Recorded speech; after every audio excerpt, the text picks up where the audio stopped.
This thing sound? Oh, it is. Okay, so good morning, good afternoon, and good evening, folks. My name is Anadus Kumaradan Pelokila, and today I am going to present to you my article about Indonesian jazz. The title is Indonesian Jazz: A Harmonious Journey Through Time. So let's just dive right into it, yeah. So let's start with the basics of jazz in Indonesia. Let's start. So, think of jazz as that cool friend who fits in anywhere. Well, guess what? Jazz has decided to chill in Indonesia. So we are going to diving into the details of jazz, adding some spices with Indonesian using sounds, and we are going to use the beats. Stick with us as we enjoy the beats of Schafer and Aase. These two great theorists. We just like our music guides in this awesome trip. So, Schafer and Aase, Schafer now is all about something called acoustic ecology, which is just a fancy way of saying he loves some sounds and environment mix. According to him, cities are like buzzing hubs of unique sounds that creates crazy cool sound landscapes. So, and Aase is into music and city life. According to him, music is like the heartbeat of city living, shaping how people feel in their surroundings. So, understanding how music and cities go hand in hand help us why jazz is a big deal in the lively vibes of Indonesian urban life. Now, let's get back to the history. Let's travel. Let's time travel. Let's time travel back to the old age, to the colonialism, and we are going to back when jazz first showed up in Indonesia during the colonial days. So imagine busy cities, lively tunes, and the beginning of jazz in this tropical paradise of Indonesia. And this we are going to be needing help from Setiawan and Abdullah. They are going to be our story guides, sharing the scoop on how jazz mixed with Indonesia's traditional music. So Setiawan is like a jazz history detective, looking at how it all began and where it is at now. He says jazz played a big role in shaping Indonesian culture, bringing together the vibe from East and West, while Abdullah zooms in on how jazz shook up in traditional Javanese music. He thinks jazz made traditional tunes more modern, adding cool beats and tunes that keep people loving it in today's Indonesia. So, yeah. Okay, so after we're going back to time, let's go back to the present day. So jazz isn't just hanging on, it's throwing a big party in the city scene.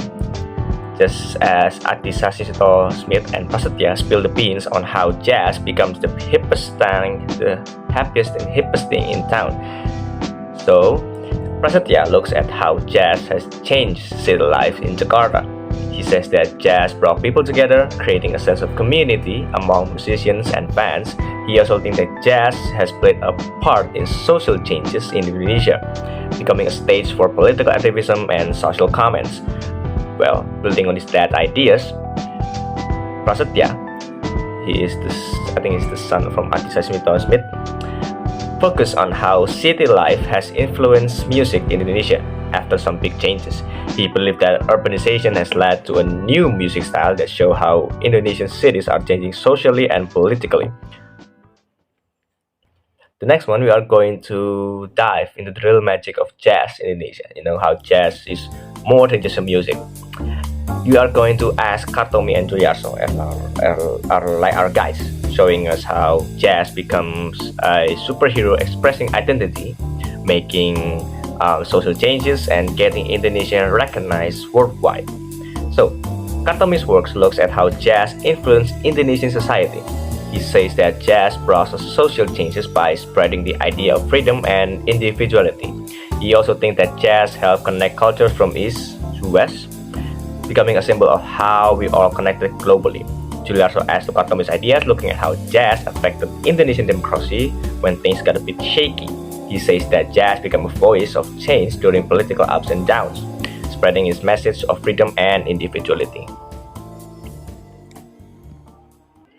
Well, we have come to the conclusion. So, wrapping up our musical journey through jazz in Indonesia, it's clear that jazz is, more than just music. It's a cultural friend fitting into Indonesian diverse vibes. Just like political, social comments, and all the things. So to conclude this thing, starting with jazz as that easygoing friend, we explore Schafer's and Aase's ideas. They help us see why jazz found a comfortable spot in Indonesian's lively cities, such as Jakarta and Surabaya, where jazz is more become bigger in these two cities. And then we're going back in time. We see that Setiawan and Abdullah shared jazz early days during the colonial era. Jazz, like a history detective, influenced Indonesian's culture and gave traditional music, like a Javanese, just like Abdullah said, Javanese music's a cool modern twist. After that, we're gonna jump to today. Adisasmito-Smith and Prasetya showed us that jazz is not just surviving, but thriving as the life of the party. Prasetya explained how jazz creates a sense of community and even becomes a stage for making social changes in Jakarta. Finally, in Kartomi and Djuliarso acted as a guide into the real magic of jazz, the nitty-bitty things, more than music things. They showed us how jazz become like a superhero, expressing identity, making social changes, and putting Indonesia in the global map. So, in this musical adventure, jazz in Indonesia isn't just a type of music. No, it's not that simple. It's a powerful force connecting generations and blending cultures. So, let's keep moving the pedagogies to the beats of jazz. Celebrating its ability to bring people together, create change, and add a special touch to Indonesians' city's life and people's life. So, that is the conclusion, and thank you for watching this video. I hope you like it. If you like to add something in my comments, you can just put it in there in the comment section. Okay, and I see you later. Thank you.